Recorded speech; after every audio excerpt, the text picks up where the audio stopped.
The Fire of Feelings by Noreen Mohtab.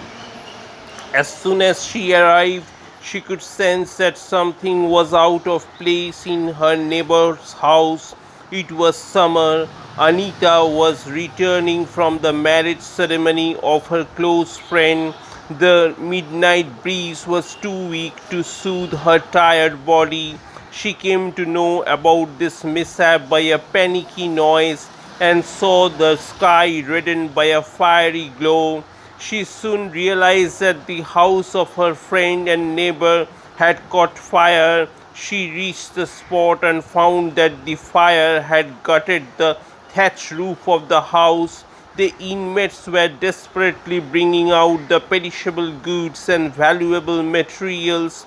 The young people were removing an old man from his room. The scene bore witness to what miracle human cooperation and fellow feelings can do. Within no time, about 50 to 60 buckets were collected. Prosperity makes friends, but adversity tries them is a favorite idiom. Here, adversity indeed cemented the neighbors into a bond of friendship which could not be formed in a normal condition. Since it was summer, the fire created a low pressure and a high wind began to fan the flame. The fire brigade, as usual, got delayed. The men formed a long queue and buckets of water were being poured. Literally, it was a battle between men and the fire god to hasten up the work. Some men brought pot poles to pull down the gutter thatch. Anita noticed that the cowshed too was getting affected. The fire was not so vicious there because it was a little away from the house, but due to the breeze, some sparks of fire had taken shelter on its roof and the fire was increasing. The two cows that were tied inside the shed were already in a dazed condition at the sight of the main house on fire. When they saw that their own roof was burning, they gazed like stunned creatures. Anita accompanied two men and promptly tackled the roof of the cowshed. After a grim battle from nearly 2 hours, the fire was put out. It was the early hours of the dawn. The charred remains of the accident presented a sorry sight. The affected women were weeping for the loss of valuable things. The whole atmosphere reeked with the smell of burning. For the family, it was a disaster. It seemed as if someone had died. It was a small house and a good part of it was roofless. The females sat in a knot, mourning the loss. The neighbors tried to pacify them. The cause of the fire could at last become known. A man saw that one lantern was lying on one side. The lid of its oil slot was gone, and the chimney was black with soot. Maybe when the lamp was smoldering with some big rat had upset the lamp. Lastly, the problem was with the cows. For several days they refused to give milk due to the shock, but it surely was no use crying over spilt milk. The neighbors took charge of the situation in a way that made it seem like their own disaster. The whole neighborhood seemed like a singular family. Anita talked to her family members and brought the little ones to her house, where they remained for several days till their own family recovered from the disaster. Moreover, the whole neighborhood met at a gathering and decided to raise funds for the restoration of the burnt house, as the financial condition of the affected family was far from good. In the meantime, the family was supplied with food and other necessary items from the neighboring families.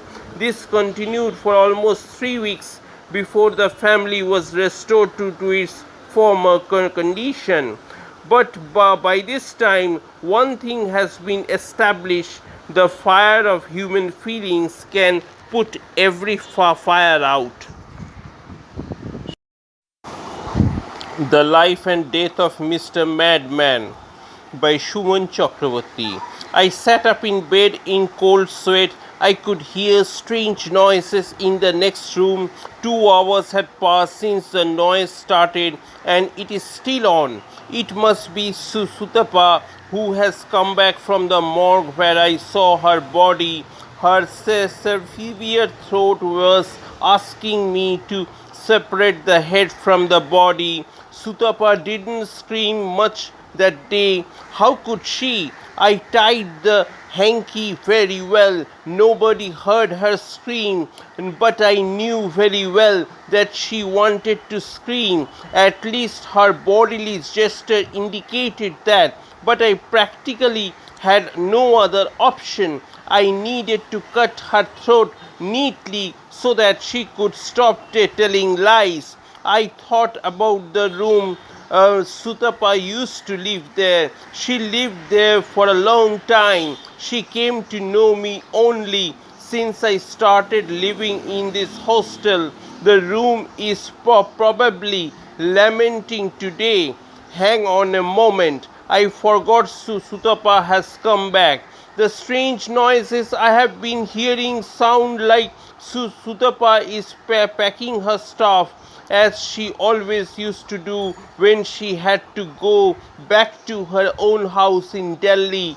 Many times I rushed to her room thinking that she had probably fallen down and was screaming to pain. Scream! How terrible is that word! It has the effect of a onomatopoeia. Sutapa's screaming was always a high-pitched one. I loved to hear it when I used to grasp her throat. She never asked me not to do it, as she knew that it was normal for a schizophrenic patient like me who wants to kill her loved one.